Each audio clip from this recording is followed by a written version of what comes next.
चलिए, good morning Ashish.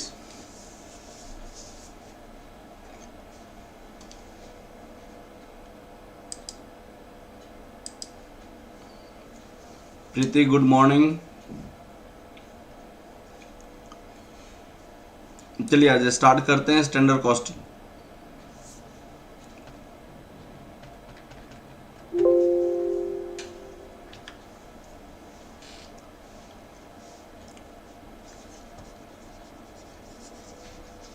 Standard costing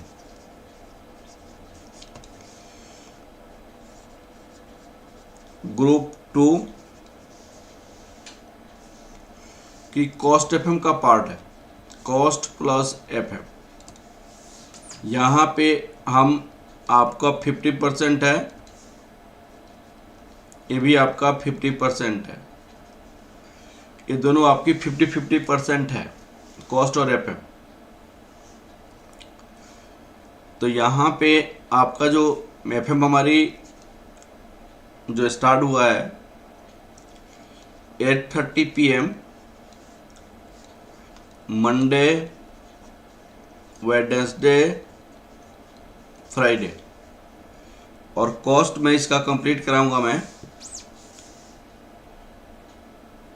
7 AM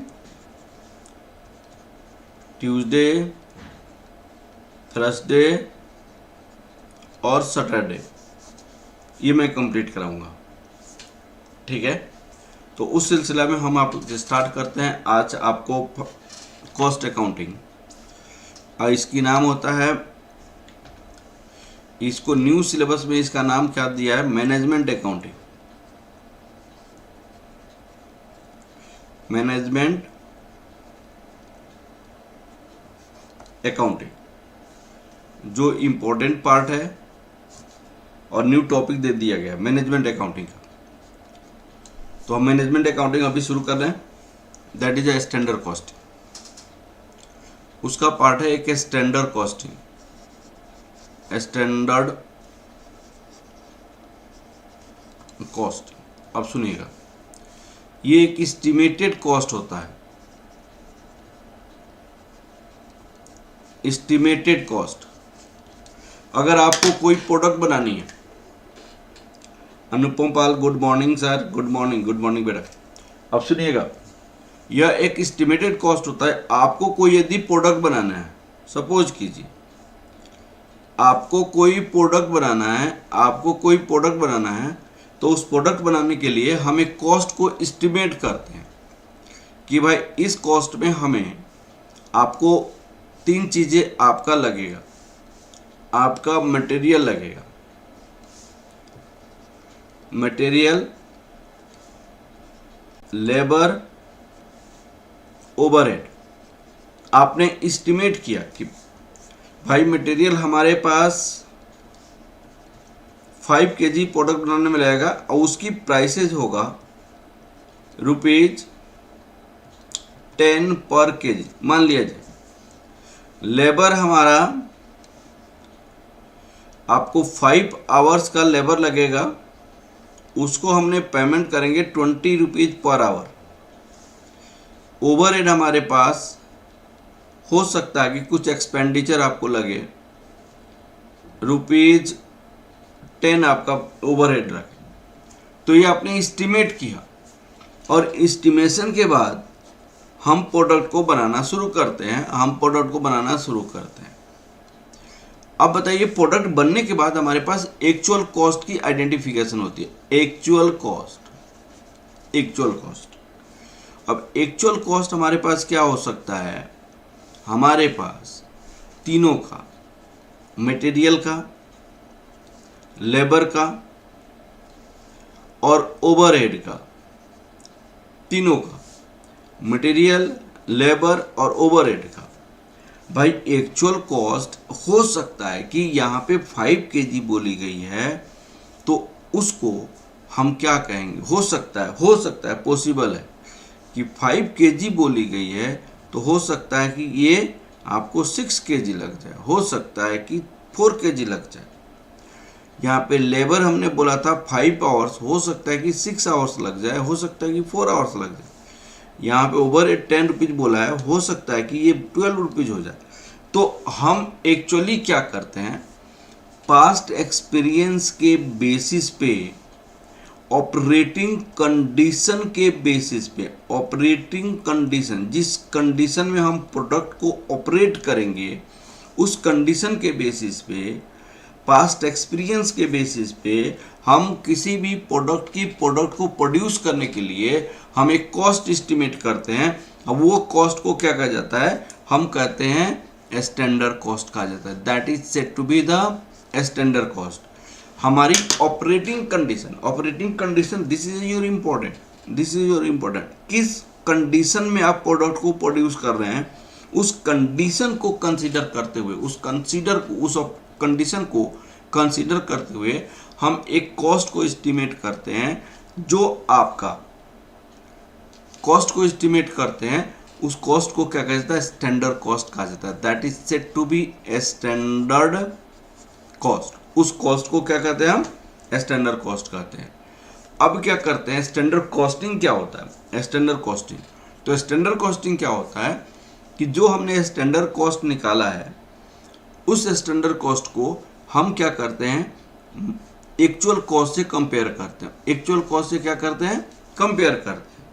और उस कंपेयर करने के बाद हम उसकी दोनों के डिफरेंसेस को आइडेंटिफाई करने की कोशिश करते हैं। और आइडेंटिफाई करने के बाद हम करेक्टिव एक्शन लेने के लिए जो एप्रोप्रिएट अथॉरिटी है उस अथॉरिटी के पास हम भेजते हैं कि भाई देखिए हमने जो एस्टिमेशन किया था ये हमारी एक्चुअल कॉस्ट हमारे पास ये हो गया, अब बताइए हम इसको कैसे कर सकते हैं। तो उसकी एक एप्रोप्रिएट डिसीजन लेने के लिए जो हमारे पास जो आपकी जो ऑथोराइज्ड माने आपका पर्सन होता है उसके पास भेजते हैं, उसको क्या कहते हैं, स्टैंडर्ड कॉस्टिंग कहा जाता है। तो इसमें आपको वेरिएंस एनालिसिस कर स्टडी करनी होती है। वेरिएंस एनालिसिस क्या होता है, एनालिसिस आप सुनिए, इसको बहुत अच्छे से समझना है। अब सपोज कीजिए कि आपका हमने स्टैंडर्ड कॉस्ट निकाला, स्टैंडर्ड कॉस्ट हमने कहा कि भाई 5 kg रॉ मटेरियल लगेगा ₹10 के जरूरत से, तो हमारे पास टोटल स्टैंडर्ड कॉस्ट कितना हो जाएगा, 50 रुपया होगा। हमने ये निकाले। उसके बाद हमारे पास एक्चुअल कॉस्ट प्रोडक्ट बनने के बाद आएगा। ये प्रोडक्ट बनने के पहले हम एस्टिमेट करते हैं, एक्चुअल कॉस्ट हमारे प्रोडक्ट बनने के बाद होगा। अब प्रोडक्ट बनने के बाद हमें पता चला कि भाई ये 6 kg लग गया, तो आपका 10 रुपये के हिसाब से तो ये आपका 60 रुपया कॉस्ट लगा। तो इसमें हम वेरिएंसेस को एनालिसिस करते हैं, और वेरिएंस को क्या एनालिसिस करते हैं, उसको कहते हैं वेरिएंस। वेरिएंस कितना हुआ भाई, हमने सोचा था 50, हमारी कॉस्ट लग गई 60, तो ये हो गया -10। तो इसको हमारी सोची हुई से एडवर्स हुआ। एडवर्स को हम क्या कहते हैं, 10 रुपीज एडवर्स हमारी खर्च हो गई, ज़्यादा खर्च हो गई, ठीक है ना। अब क्या करते हैं, वेरिएंस एनालिसिस की रीजन जानने की कोशिश करते हैं कि what is the reason behind this variance. तो find reason behind the variance. हम रीजन निकालने की कोशिश कर रहे थे कि वेरिएंस का रीजन क्या है, what is the reason behind this variance. उसके बाद हम क्या करते हैं, करेक्टिव एक्शन लेते हैं। करेक्टिव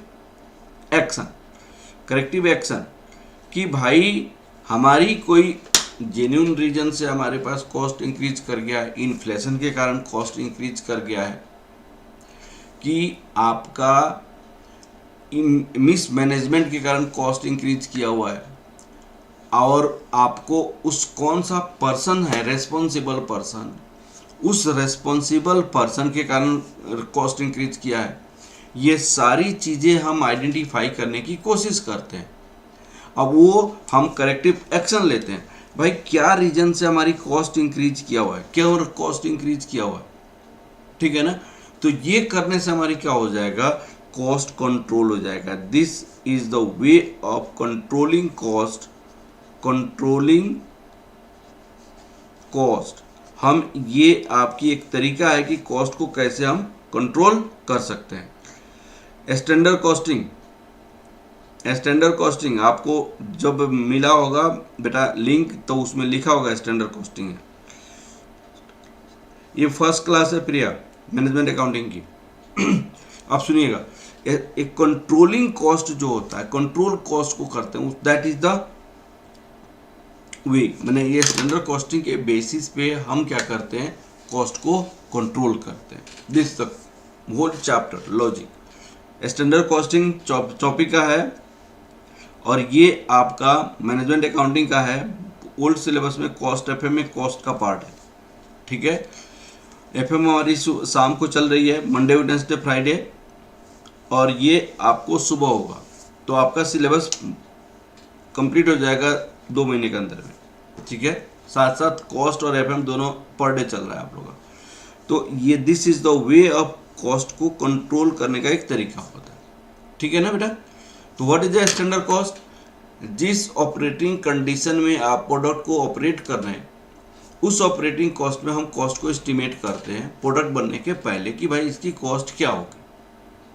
हम एस्टिमेशन किया, एस्टिमेशन के बाद हम आपको आइडेंटिफाई करते हैं कि हम जब प्रोडक्ट बनता है तो एक्चुअल कॉस्ट क्या लगेगा, फिर एक्चुअल कॉस्ट के बीच की जो डिफरेंसेज है वो आइडेंटिफाई करने की कोशिश करते हैं, और उसको कहते हैं variance. Standard cost minus actual cost, that is said to be the variance.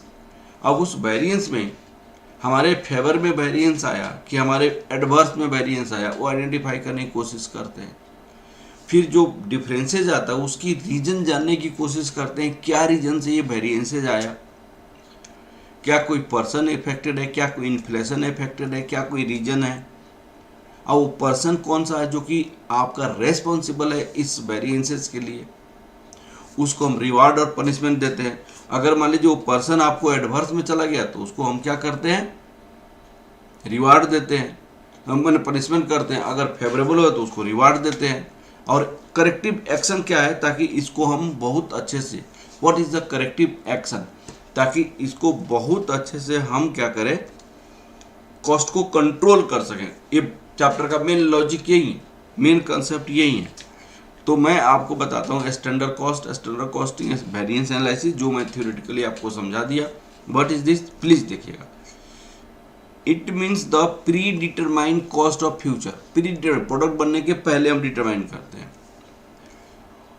What should be the cost in future period under the given set of operating condition. जिस ऑपरेटिंग कंडीशन में प्रोडक्ट को बनाएंगे उसमें क्या cost लगने वाला है। Standard cost is important because it is the ideal cost to be incurred and it is also the base for the comparison with the actual cost. Standard cost इसलिए निकालना है कि इसको एक्चुअल कॉस्ट से compare करते हैं। The comparison of A standard cost with actual cost is essential because it helps us to ascertain the difference between the expected cost and actual cost so that appropriate corrective action can be taken future to prevent such differences। ठीक है ना, हम corrective action लेते हैं ताकि वैसी type की mistake हम बार बार न कर सके। This standard cost. Now the question is standard costing क्या होता है। तो स्टैंडर्ड कॉस्टिंग उसी टाइप का, प्लीज आप देखिएगा। Determine the standard cost of each elements of cost like material, labor and overhead. Comparison of actual cost with the standard cost. The difference between the two terms as a variance. Analysis of the variances as certain to the regions of the variances. Presentation of information to appropriate level of management so that remedial steps to be taken. उसके बाद हम क्या करते हैं, variance analysis करते हैं। Variance analysis, what is the main variance है, the amount of variance, amount of variance standard cost minus actual cost. The causes of variance, क्या कॉज है वेरिएंस का, क्या रीजन है वेरिएंस का। The person responsible for the variance, कौन सी person responsible है। The corrective action to be taken, क्या आपका एक्शन होना चाहिए, वो सारी चीज़ें हम लेते हैं। ठीक है, अब इस चैप्टर में हमें जो मेन जो स्टडी करनी है उसको आप लोग देखिएगा। हम आपको पढ़ेंगे सबसे पहले आपका यहाँ पे प्रॉफिट,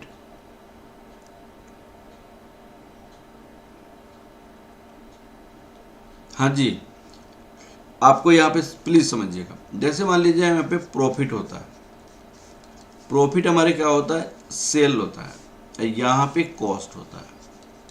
तो हमें क्या स्टडी करनी है, सेल वेरिएंस भी स्टडी करनी है, सेल्स वेरिएंस, और यहाँ पे कॉस्ट वेरिएंस भी स्टडी करनी है, कॉस्ट वेरिएंस भी आपकी स्टडी करनी है। अब आपका कॉस्ट में क्या क्या कॉस्ट लगता है, आपकी कॉस्ट हमका लगता है मटेरियल कॉस्ट, मटेरियल कॉस्ट, दूसरा आपका लगता है लेबर कॉस्ट, और तीसरा आपका लगता है मटेरियल लेबर ओवरहेड। तो इसमें आपको मटेरियल वेरिएंस भी स्टडी करनी होती है हमें, मटेरियल वेरिएंस, इसमें आपको लेबर वेरिएंस भी स्टडी करनी होती है हमें, ये आपका ओवरहेड वेरिएंस भी स्टडी करनी है, ओवरहेड वेरिएंस भी स्टडी करनी है। तो भाई आपका ओवरहेड में दो टाइप का वेरिएंस होता है, वेरिएबल ओवरहेड, आपका फिक्स ओवरहेड, ये सारे हम बाद में स्टडी करेंगे। अब आपके पास जो आता है हमारा, देखिएगा प्लीज, हमारे पास जो होता है मटेरियल वेरिएंस, इसको लॉजिकली समझिए। मटेरियल कॉस्ट, हम कॉस्ट के बारे में देखते हैं।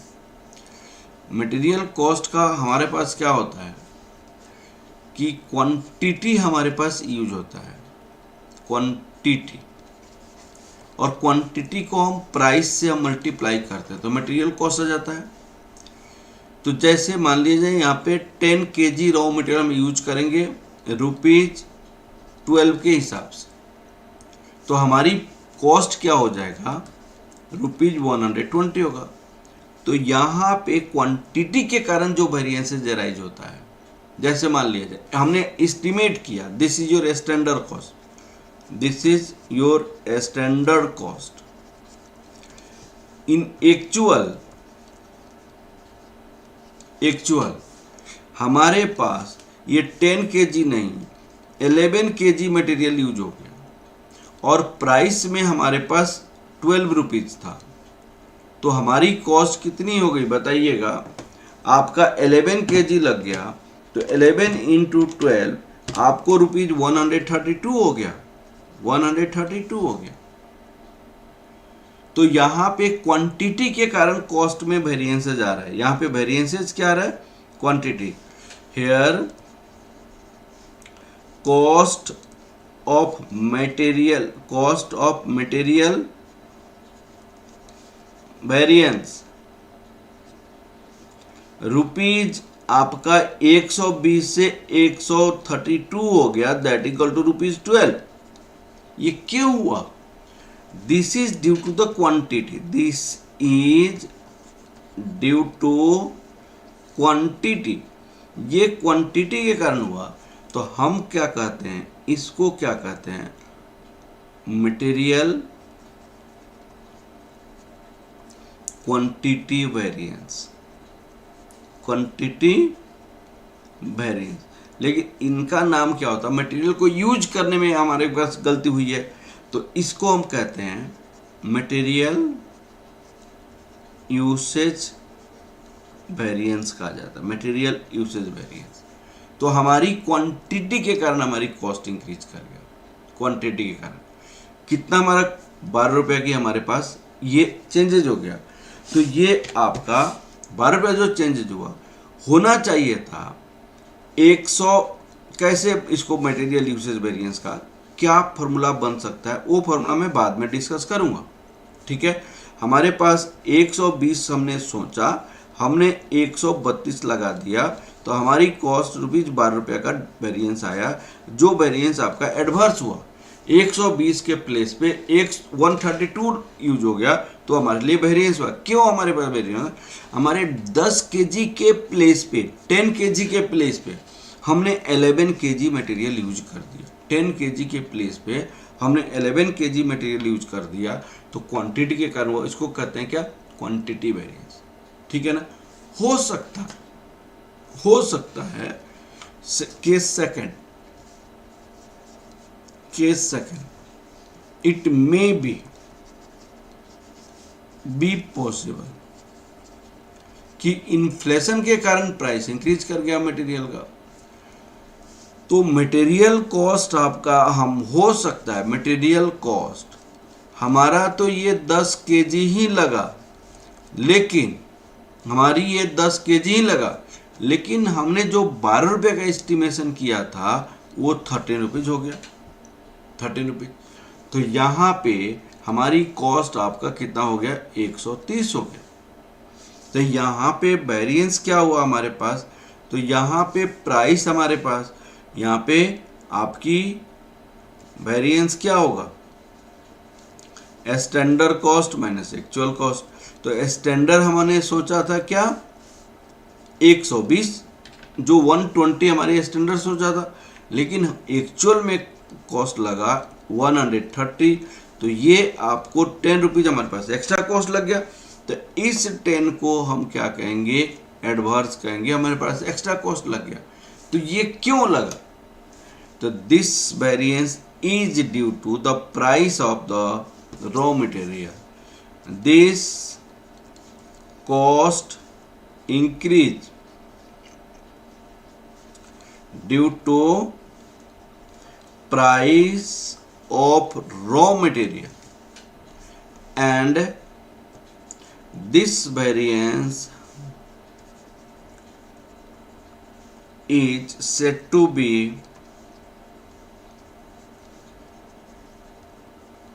material price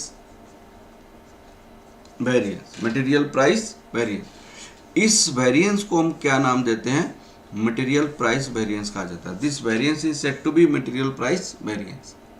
तो मटेरियल प्राइस वेरिएंस की फॉर्मूला को मैं आपको समझाऊंगा। तो मटेरियल की कॉस्ट दो कारण से हमारे पास डेविएट करता है, वेरिएंस करता है। एक तो क्वांटिटी के कारण, जो क्वांटिटी के कारण डेविएट करता है उसको कहते हैं मटेरियल यूसेज वेरिएंस कहा जाता है।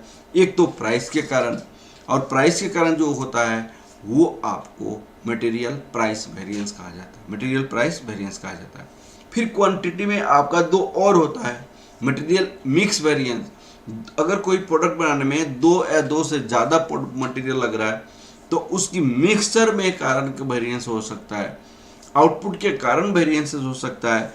इसको मटेरियल मिक्स वेरिएंस और मटेरियल यील्ड वेरिएंस कहा जाता है। तो मटेरियल कॉस्ट वेरिएंस में आपको क्या क्या स्टडी करनी है उसको आप देखिए। मटेरियल कॉस्ट वेरिएंस का दो रीजन हो सकता है, material quantity variance, material usage variance, और मटेरियल यूसेज वेरिएंस हो सकता है, मटेरियल यूसेज वेरिएंस और मटेरियल प्राइस वेरिएंस हो सकता है।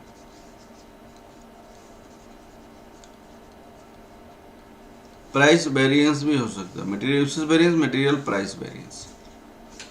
मटेरियल यूसेज वेरिएंस का भी दो रीजन है, मटेरियल मिक्स वेरिएंस और यहां पे मटेरियल यील्ड वेरिएंस। अब मैं एक एक करके आपको सारी की समझाता हूं। अब सुनिएगा, हमारे पास फैक्ट्री है, फैक्ट्री में एक मटेरियल का यूज होता है,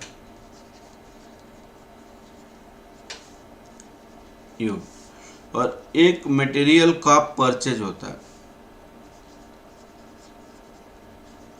परचेज किया जाता है।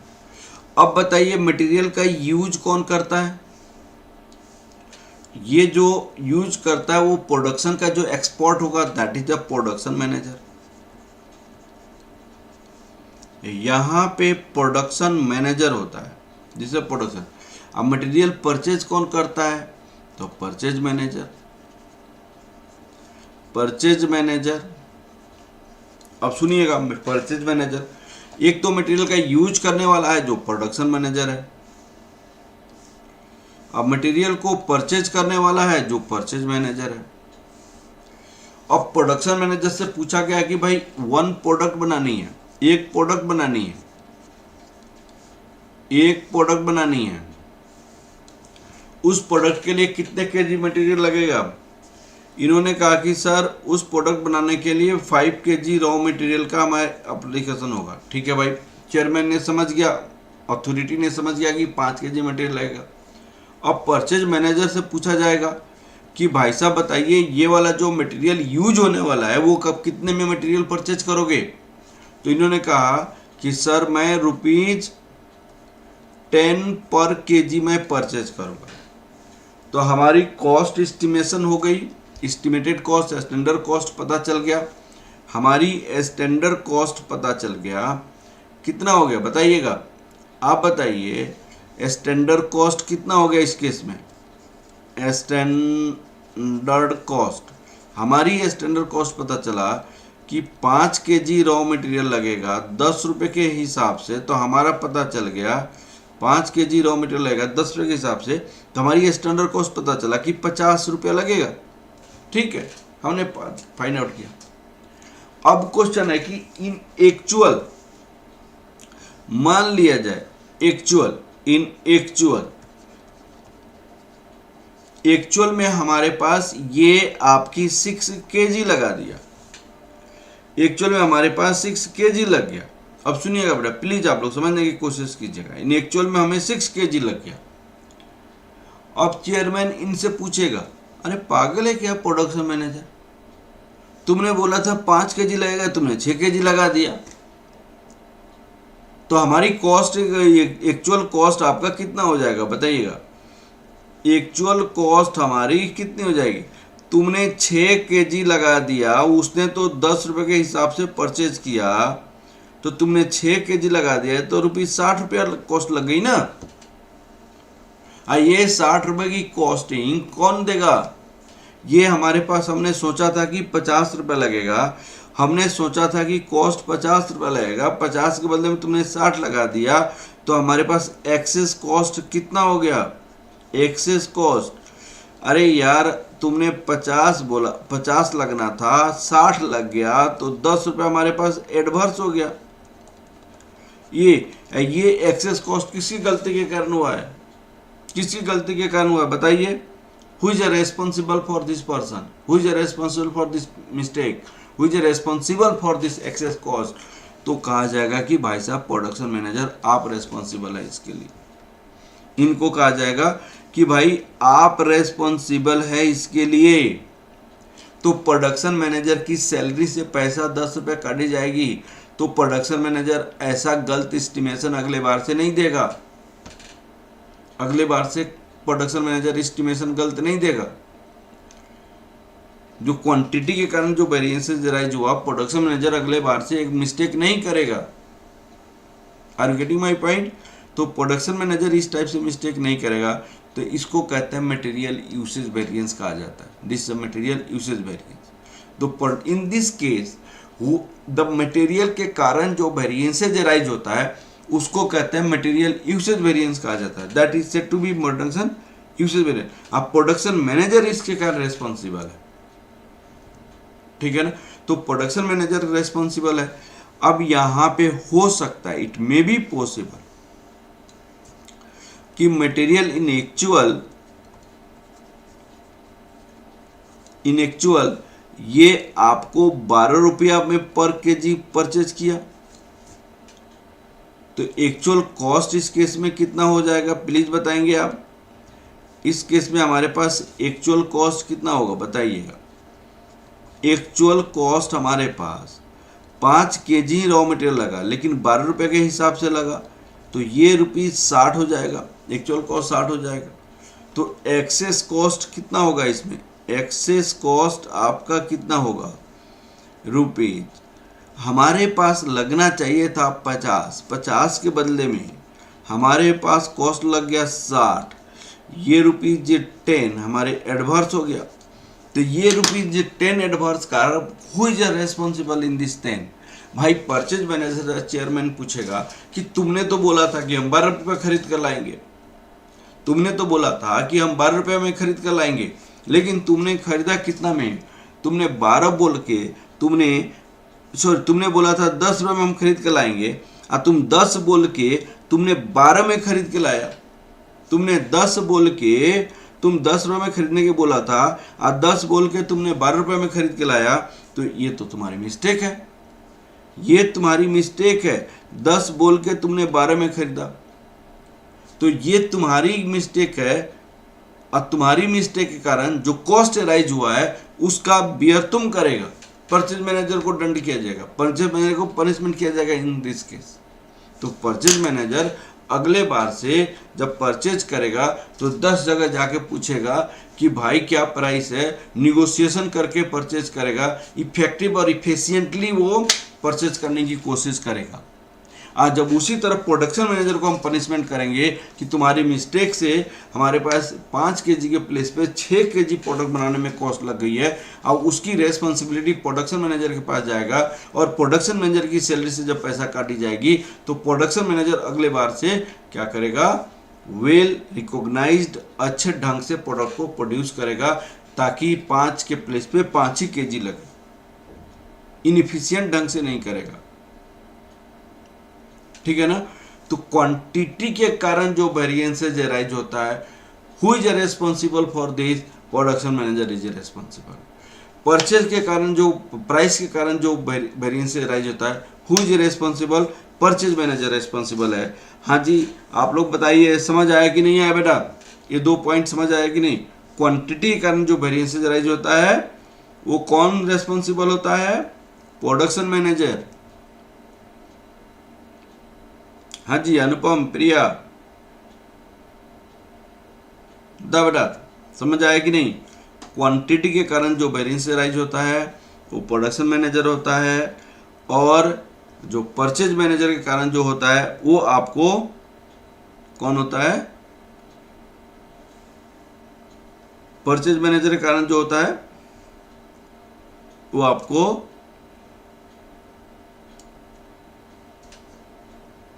प्राइस के कारण होता है, जो परचेज मैनेजर होता है। अब चलिए, अब आता है मटेरियल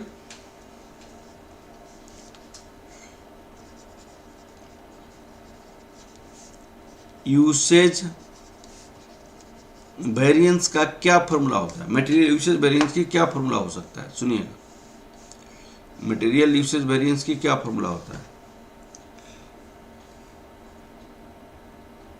मटेरियल यूसेज वेरिएंस का, मटेरियल यूसेज वेरिएंस की जो फॉर्मूला होता है उसको आप लोग समझिए।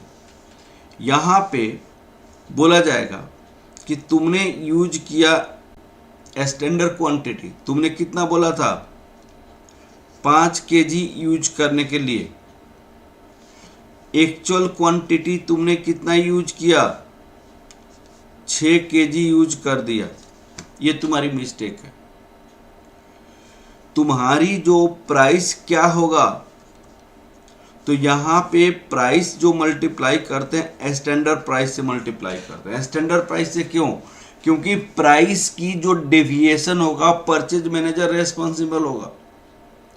तो ये प्रोडक्शन मैनेजर क्या कहता है कि भाई क्वांटिटी में जो डिफरेंसेज होगा वो मैं बियर करूंगा, ठीक है, क्वांटिटी में जो डिफरेंसेज होगा वो तो मैं बियर करूंगा, लेकिन प्राइस की रेस्पॉन्सिबिलिटी मेरी नहीं है। प्राइस की रेस्पॉन्सिबिलिटी परचेज मैनेजर की है।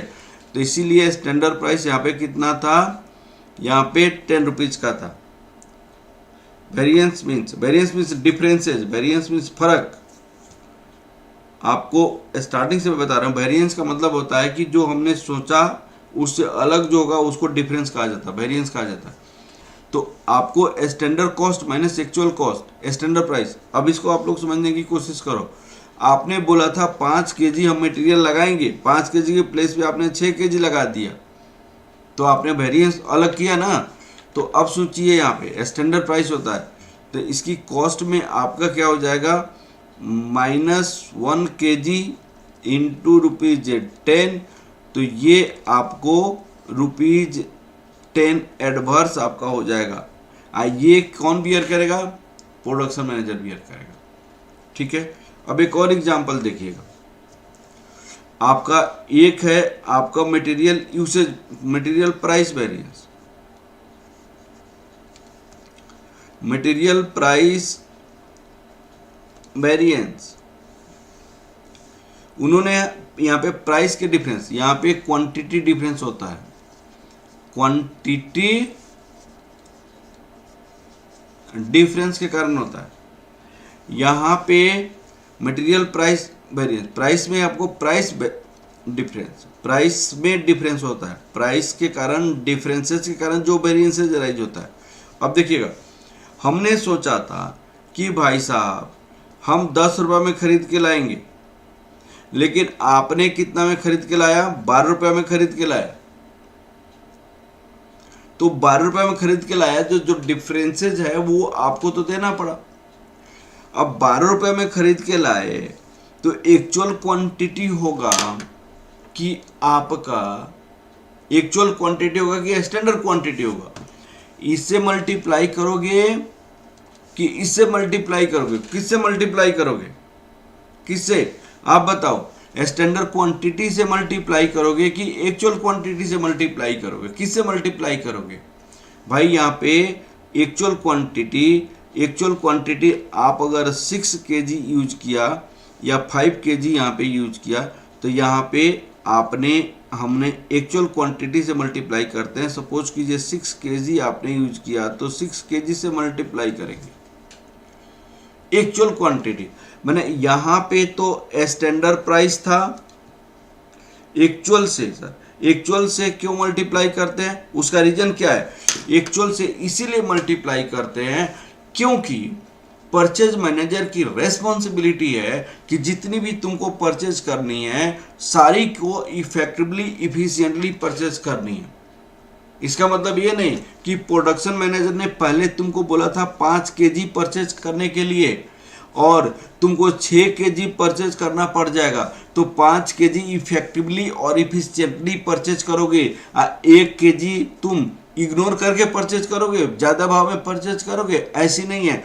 परचेज मैनेजर की रेस्पॉन्सिबिलिटी क्या होती है कि भाई जितना भी क्वांटिटी तुमको परचेज करना पड़े सारी की सारी परचेज तुम इफेक्टिवली और इफिशिएंटली करोगे।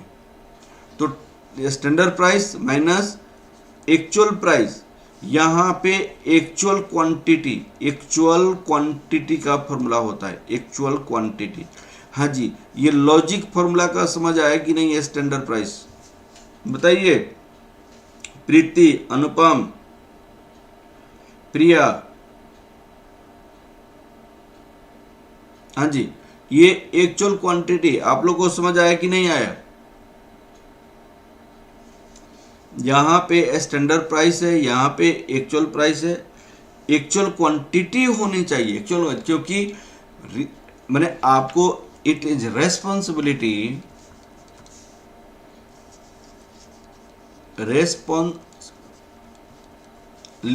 Of purchase manager all needed raw material should be purchased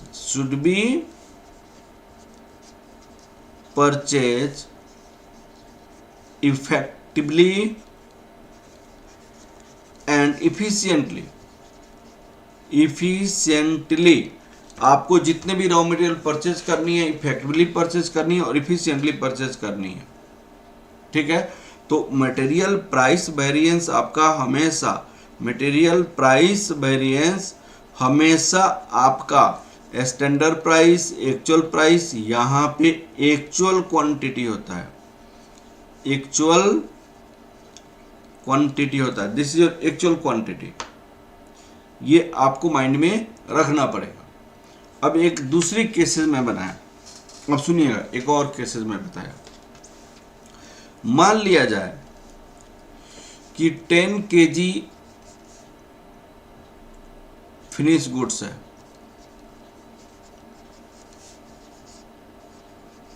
finish goods मैंने प्रोडक्ट बनानी है, प्रोडक्ट एक दूसरी केसेस को मैं डिस्कस कर रहा हूं।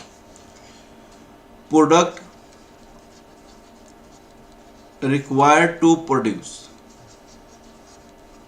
10 केजी प्रोडक्ट बनाना है। अब आपको पूछा गया प्रोडक्शन मैनेजर से, पूछी गई प्रोडक्शन मैनेजर से पूछा गया कि भाई तुम कितनी क्वांटिटी चाहिए। तो प्रोडक्शन मैनेजर का 10 केजी प्रोडक्ट बनाने के लिए मुझे 50 केजी रॉ मटेरियल की नीड है, raw material required. Production manager से कहा 50 केजी रॉ मटेरियल चाहिए।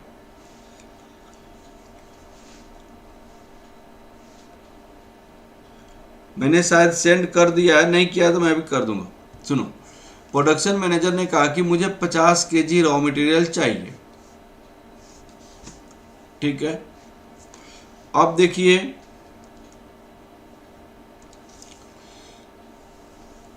अब प्रोडक्शन एक 50 केजी रॉ इन एक्चुअल 100 केजी आउटपुट हो गया, 100 केजी प्रोडक्ट बन गया। आउटपुट मैंने 100 KG product is produce, 100 KG product is produced, 100 KG product is produced. अब उन्होंने raw material used actually raw material जो यूज हुआ वो आपको 550 केजी यूज हो गया, 550 केजी। अब प्रोडक्शन मैनेजर को चेयरमैन बुलाया और प्रोडक्शन मैनेजर को कहा कि भाई तुमने तो बोला था 50 केजी लगेगा, तुमने 550 केजी यूज कर दी, इसकी दंड तुमको करना पड़ेगा, तुम उसकी सहभागी हो। भाई तुमने 50 के प्लेस पे तुमने 550 यूज कर दिया। अब यहाँ पे स्टैंडर्ड प्राइस हमारे पास, मान लो कि ये स्टैंडर्ड प्राइस आपकी मान लीजिए ₹10 है, तो ये 10 रुपये के हिसाब से तुम्हें पनिशमेंट मिलेगा। अब प्रिया बताओ, आशीष बताओ, यहाँ पे अनुपम, ये अनफेयर होगा कि नहीं होगा? ये अनफेयर होगा कि नहीं होगा बताइए। 50 केजी 10 केजी प्रोडक्ट बनाने के लिए प्रोडक्शन मैनेजर ने बोला था कि 50 केजी मटेरियल लगेगा, लेकिन एक्चुअल में 100 केजी प्रोडक्शन हुआ और 100 केजी में 550 केजी रॉ मटेरियल यूज हो गया। अब चेयरमैन बुलाया कि तुमने बोला था 50 केजी यूज करने के लिए, तुमने 550 यूज कर दिया, तो इसकी जो डिफरेंसेज है उसकी सजा तुम भोगोगे, तुम पैसा दोगे तो अपनी सैलरी से कटाओ। ये अनफेयर होगा कि नहीं होगा? अनफेयर होगा। अनफेयर इसीलिए होगा, प्रोडक्शन मैनेजर कहेगा चेयरमैन से, अरे सर कैसे बात करते हैं, आपने मुझे एस्टिमेशन बोला था 10 केजी के देने के लिए, आपने मुझे एस्टिमेशन बोला था 10 केजी के लिए, तो 10 केजी के लिए 50 है, तो 10 केजी के लिए आउटपुट के लिए 50 केजी मैंने बोला था। आपने मुझसे 100 केजी आउटपुट बनवा लिया, तो 100 केजी के लिए आपको मैंने थोड़ी बोला था 50, तो ये 10 इंटू 100 केजी, तो ये 500 मेरे हिसाब से होनी चाहिए।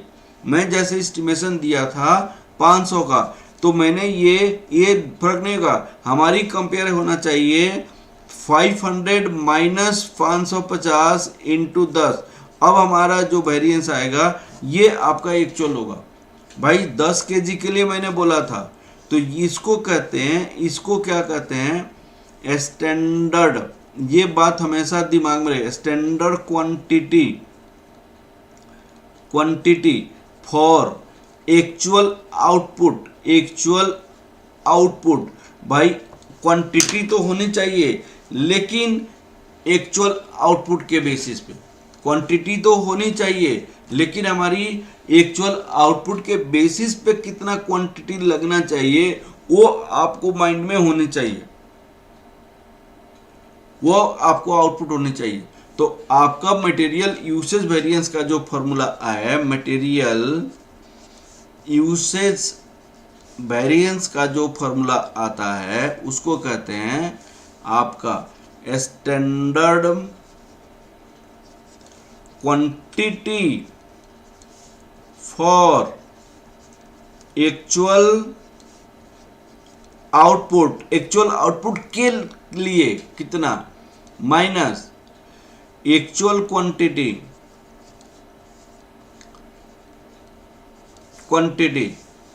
इनटू स्टैंडर्ड प्राइस होता है, स्टैंडर्ड प्राइस। इसको हम standard quantity for actual output minus actual quantity, और यहाँ पे स्टैंडर्ड प्राइस, ये आपको फॉर्मूला में माइंड में रखना पड़ेगा। तो हमेशा क्वेश्चन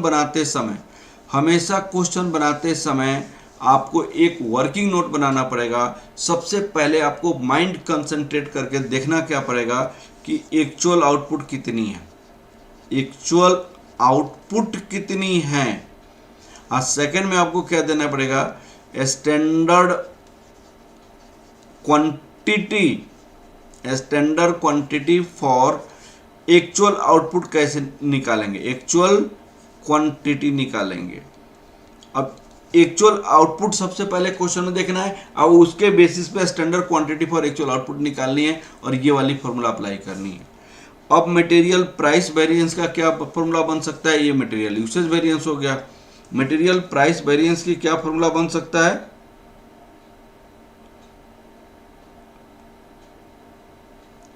अब आपको क्या प्राइस बन सकता है, प्लीज आप लोग देखिए।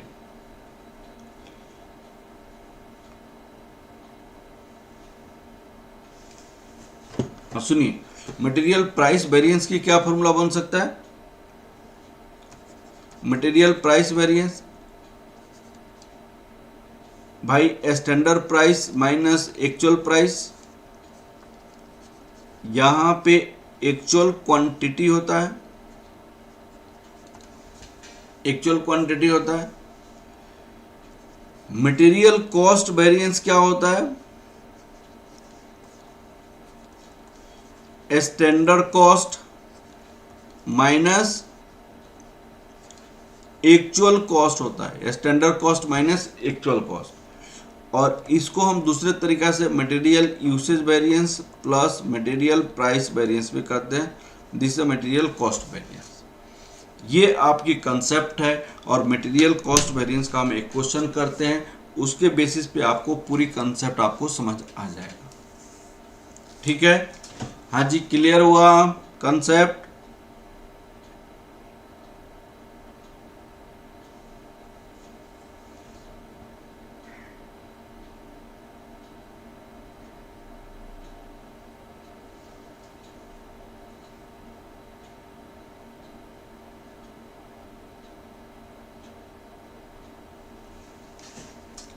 हाँ जी, चलिए, ये कंसेप्ट क्लियर हो गया आपको।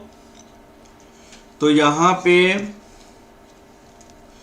स्टैंडर्ड प्राइस एक्चुअल क्वांटिटी के लिए, एक्चुअल प्राइस एक्चुअल क्वांटिटी के लिए। अब हम क्वेश्चन करते हैं, इसका क्वेश्चन एक करते हैं, तब आपको समझ आ जाएगा।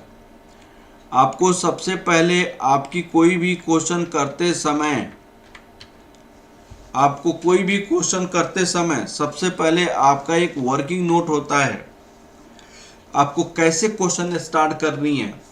तो सबसे पहला स्टेप होता है क्वेश्चन स्टार्ट करने का, एक्चुअल आउटपुट देखनी है।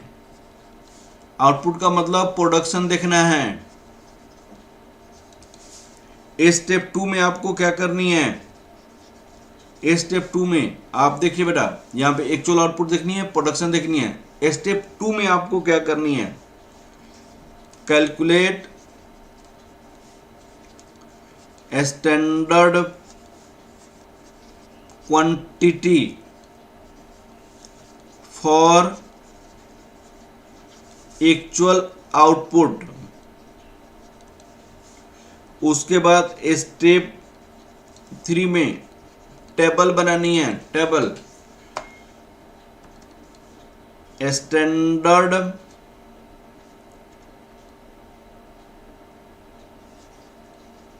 डाटा एंड एक्चुअल डाटा को रिप्रेजेंट करनी है।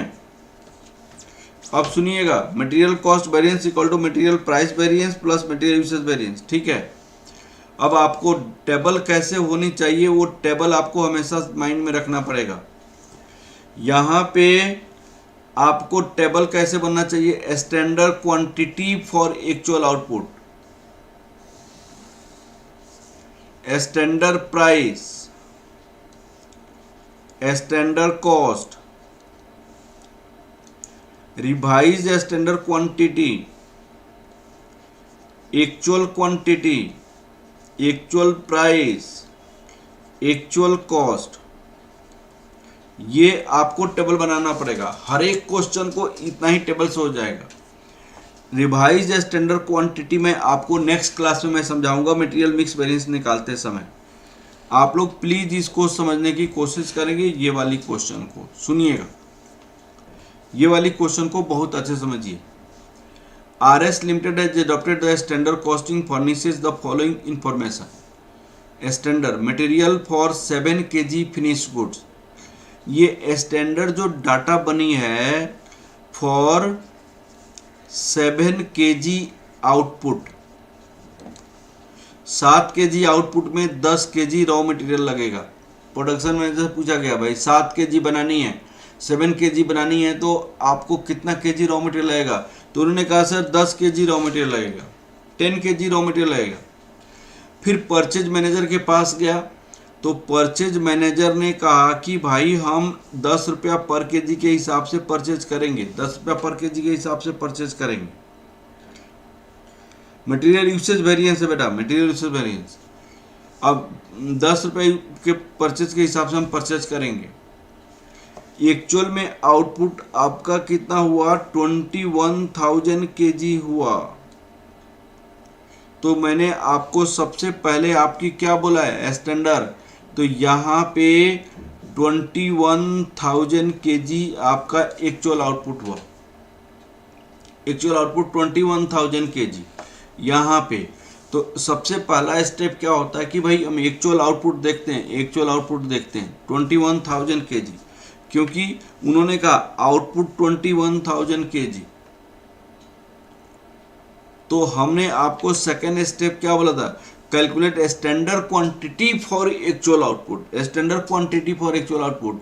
तो मैंने आपसे कहा कि 7 केजी प्रोडक्ट बनाने के लिए, प्रोडक्ट के लिए raw material needed, raw material का नीड कितनी है, उन्होंने कहा 7 केजी फिनिश गुड्स बनाने के लिए रॉ मटेरियल 10 केजी लगेगा, 7 केजी मटेरियल बनाने के लिए 10 केजी, तो यहाँ पे 10 केजी, 10 केजी। तो भाई 21,000 प्रोडक्ट बनाने के लिए कितनी केजी रॉ मटेरियल होगा, तो 10 डिवाइडेड बाई 7 इंटू 21,000, तो ये आपको हो जाएगा यहाँ पे 30,000 आपकी रॉ मटेरियल की जरूरत पड़ गई, 30,000। तो हाँ जी, अरे अनुपम अभी छोड़ो RSQ, मैं कल बताऊंगा बोला था, तो अभी क्यों पूछ रही है। अब सुनो, यहाँ पे 30,000 बोला, ये 30,000, तो standard quantity for actual output कितने हो जाएगी, 30,000 हो जाएगा। क्योंकि हमने प्रोडक्शन मैनेजर से बोला था कि 7 केजी फिनिश गुड्स के लिए तुम कितना रॉ मटेरियल यूज करोगे, तो उन्होंने कहा कि आप 7 केजी रॉ मटेरियल यूज करने के लिए आप 10 केजी यूज करूंगा मैं, लेकिन एक्चुअल में आपने बनाया कितना, 21,000, तो standard quantity for actual output तो निकालना पड़ा ना 21,000 के लिए। तो ये 21,000 के लिए मटेरियल यूज 21,000 के लिए आपको बोलना पड़ेगा, ठीक है ना। तो अब आपको 3 वेरिएंसेस निकालनी है, ये सारी चीजें टेबल बनानी है। तो सबसे पहले आपका वर्किंग नोट में स्टेप 1 में आपका होता है, स्टेप 1 में एक्चुअल आउटपुट कितनी है, एक्चुअल आउटपुट आपको 21,000 केजी है। स्टेप 2 में आप क्या करते हैं, स्टेप 2 हर एक क्वेश्चन में अप्लाई करेंगे, हर एक क्वेश्चन में अप्लाई करेंगे। स्टेप 2 में क्या अप्लाई करनी है, calculation of standard quantity for actual output, actual output, standard quantity for actual output. Standard quantity for actual output के लिए हम क्या फॉर्मूला अप्लाई करेंगे? For 7 kg output, raw material, production manager ने क्या बताया? रॉ मटेरियल रिक्वायर्ड, उन्होंने 10 kg बोला था, लेकिन हमने बनाया कि भाई 21,000 kg आउटपुट के लिए 10 divided by 7 into 21,000 that equal to 30,000 आपका केजी रॉ मटेरियल लगेगा। ये हमने पता किया। अब स्टेप 3 में हमने क्या करना है? आपको टेबल बनानी है। स्टेप 3 में आपको टेबल बनानी है। टेबल, तो टेबल क्या होगा? आपको standard quantity for actual output, standard price, standard cost, revised standard quantity के बारे में मैं कल बताऊंगा। Actual quantity, actual price, actual cost, तो ये 30,000 होगा, लेकिन यहाँ पे उसकी प्राइस कितनी है? 10 रुपये के रेट से, तो 10 है, तो ये आपका ₹3 लाख हो गया स्टैंडर्ड कॉस्ट।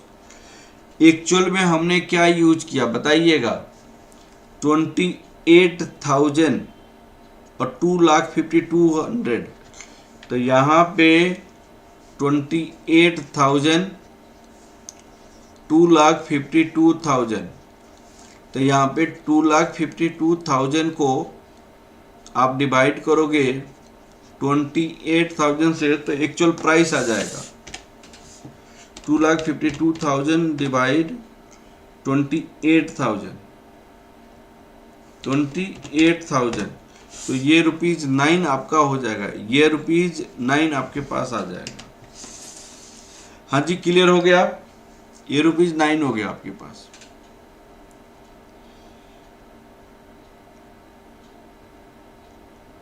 ठीक है। अब आप देखो, आप यहाँ पे, अब आपको यहाँ पे मटेरियल आपकी सारी वेरिएंसेस निकालनी है, सारी वेरिएंसेस निकालनी है। अब मैं आपको बता रहा हूं मटेरियल कॉस्ट वेरिएंस क्या होता है। स्टैंडर्ड कॉस्ट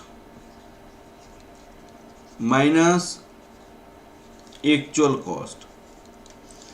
आप बताइए स्टैंडर्ड कॉस्ट कितनी है? ₹3 लाख है। एक्चुअल कॉस्ट कितनी है? 2,52,000 है। दोनों का बीच का डिफरेंस कितना हो जाएगा? 48,000 हो जाएगा। अब आपको मटेरियल प्राइस वेरिएंस का क्या फॉर्मूला होता है? Standard price minus actual price into actual quantity. अब बताइएगा यहाँ पे स्टैंडर्ड प्राइस कितना होगा? स्टैंडर्ड प्राइस 10 रुपया है, एक्चुअल प्राइस कितनी है? 9 रुपीज है, तो ये तो आपका फेवरेबल हो जाएगा, 9 रुपीज है। एक्चुअल क्वांटिटी कितनी है? 28,000 है, तो ये 28,000 ये आपका फेवरेबल हो जाएगा। मटेरियल यूसेज वेरिएंस क्या फॉर्मूला होता है? क्या फॉर्मूला मैंने बताया था? मटेरियल यूसेज वेरिएंस ये क्वेश्चन में दिया था। आप standard quantity for actual output, actual quantity into आपका स्टैंडर्ड प्राइस होता है। Standard quantity for actual output कितनी है? 30,000 है, माइनस एक्चुअल क्वांटिटी कितनी है? 28,000 है, इनटू स्टैंडर्ड प्राइस कितनी है? 10 है, तो ये आपको 20,000 आपका फेवरेबल हो जाएगा। अब आपको यहाँ पे रिकॉन्साइल करनी है।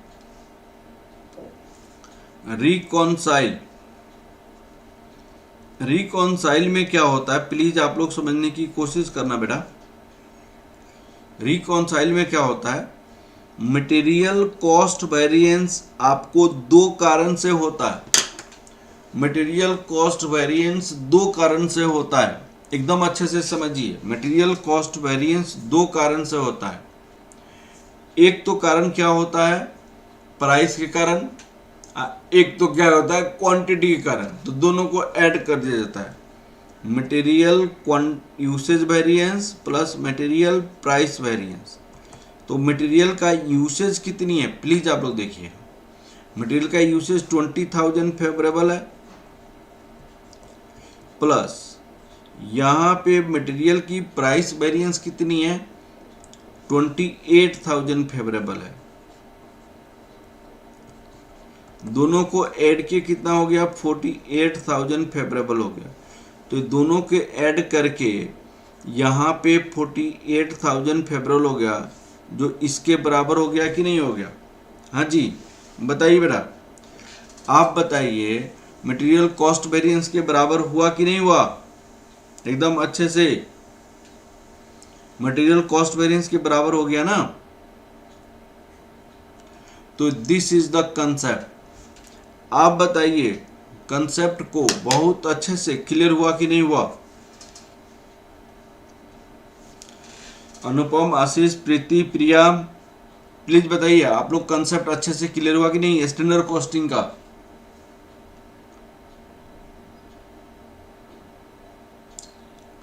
हाँ जी विवेक, क्लियर हो गया। अनुपम पाल, यस। आपको आशीष जी सर, बहुत अच्छी।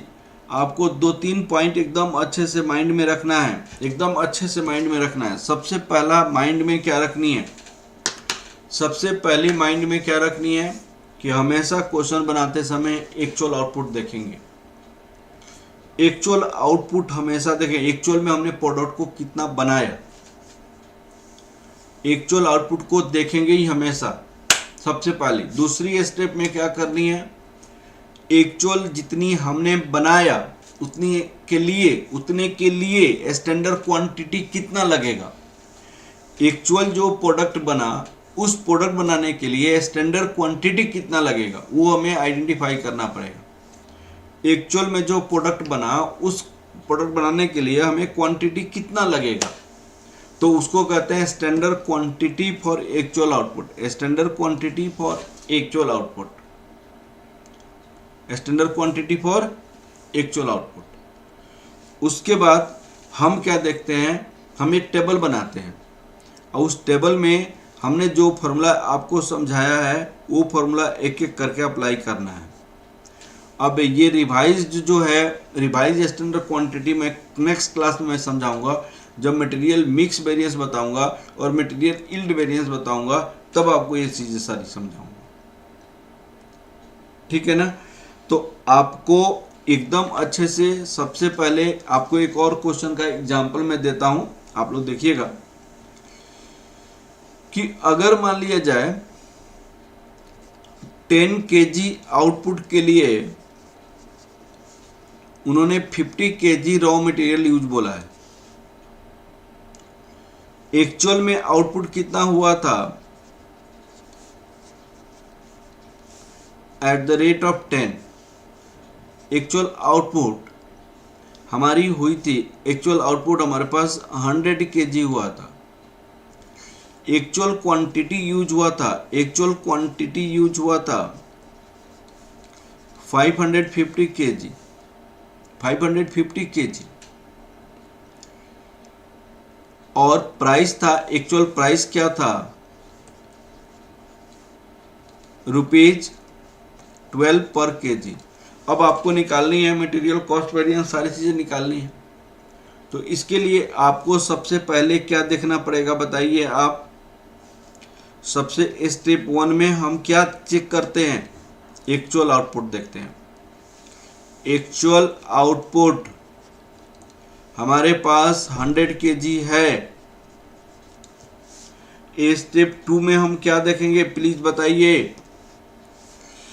स्टेप 2 में calculation of standard quantity for actual output, standard quantity for actual output,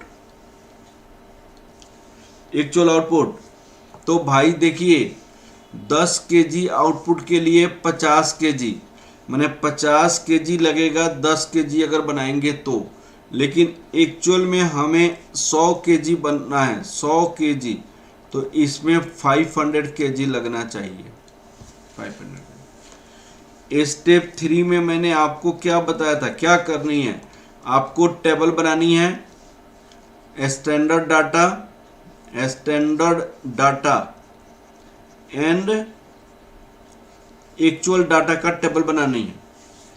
अब आपको टेबल क्या होगा, standard quantity for actual output, standard price, actual, sorry यहां पे स्टैंडर्ड प्राइस, स्टैंडर्ड कॉस्ट, यहां पे क्या लिखेंगे, standard cost, revise standard quantity, actual quantity, actual price, actual cost. अब आप इस टेबल को फुलफिल कीजिए। इन्होंने 500 बोला था 10 रुपए के हिसाब से, देखिए क्वेश्चन में ये है ना, 500 क्वांटिटी और 10 रुपए का रेट लगेगा, एट द रेट ऑफ ₹10 पर केजी, तो यहाँ पे 5000 हो गया। एक्चुअल में 550 रुपया यूज कर दिया और 12 रुपये का रेट यूज किया, एक्चुअल में 550 यूज कर दिया, 12 रुपये का रेट यूज किया, तो आपका कितना हो जाएगा प्लीज बताइए। 550 इंटू 12, 6600, ये आपका टेबल बनकर तैयार हो गया। अब आपको यहाँ पे वेरिएंसेस निकालनी है, प्लीज बताइए कैसे वेरिएंस निकलेगा। Material cost variance, standard cost minus actual cost, तो भाई स्टैंडर्ड कॉस्ट हमारे पास 5000, एक्चुअल कॉस्ट 6600, तो ये 1600 नेगेटिव में आएगा, तो नेगेटिव में आने वाला क्या कहते हैं, 1600 एडवर्स कहते हैं। Material usage variance, standard quantity for actual output, actual quantity, और यहाँ पे स्टैंडर्ड प्राइस कहा जाता है, this is your standard price. अब बताइएगा यहाँ पे 500 माइनस 550, स्टैंडर्ड प्राइस कितनी है 10, तो यहाँ पे 50, यहाँ पे 50, 500 यहाँ पे एडवर्स हो जाएगा क्योंकि 500 नेगेटिव आएगा। मटेरियल यूसेज वेरिएंस और मटेरियल प्राइस वेरिएंस, तो standard price minus actual price, यहाँ पे एक्चुअल क्वांटिटी होता है, एक्चुअल क्वांटिटी, तो 10 बोला था 12 यूज किया, हमने 550 क्वांटिटी यूज किया, तो ये आपकी माइनस 1100, जैसे यहाँ पे माइनस 500 हो जाएगा, उससे माइनस 1100 हो जाएगा, तो 1100 का मतलब 1100 एडवर्स, तो दोनों एडवर्स को हम ऐड करेंगे तो कितना हो जाएगा आपको, 1100 प्लस 500, 1600 आपका हो जाएगा, 1600 एडवर्स, जो रिकॉन्साइल हो गया। यहाँ पे रिकॉन्साइल में मैंने आपको क्या बताया था, रिकॉन्साइल करने के लिए मैंने कहा था material cost variance equal to material price variance, material usage variance. Material price variance आपका कितनी है, 1100 एडवर्स है, और मटेरियल यूसेज वेरिएंस कितनी है, 500 एडवर्स है, दोनों को ऐड करेंगे तो 1600 एडवर्स हो जाएगा। हाँ जी बताइए क्लियर हुआ कि नहीं हुआ कंसेप्ट। प्रिया, अनुपम, आशीष, प्रीति, बताओ क्लियर हुआ कि नहीं कंसेप्ट, कंसेप्ट बताइए क्लियर हुआ कि नहीं।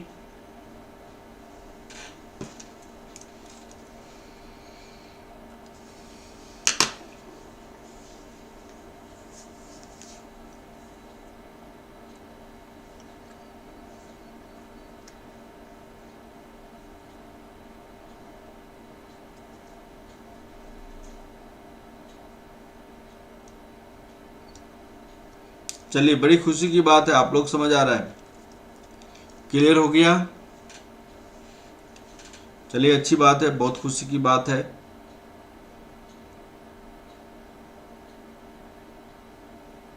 मैं स्टैंडर्ड कॉस्टिंग की नोट्स भेज दूंगा आप लोग को, और साथ साथ उसका भी नोट्स, कॉस्ट ऑफ कैपिटल का भी नोट्स मैं भेज दूंगा। प्रिया, आप बताओ, क्लियर हो गया ये कंसेप्ट? इसको रिवाइज करना, नेक्स्ट क्लास में मैं बड़े बड़े क्वेश्चन कराऊंगा।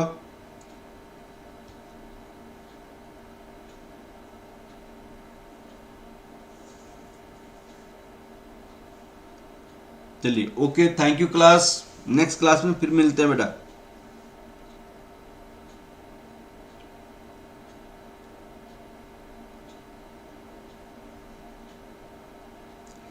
Okay, thank you very much.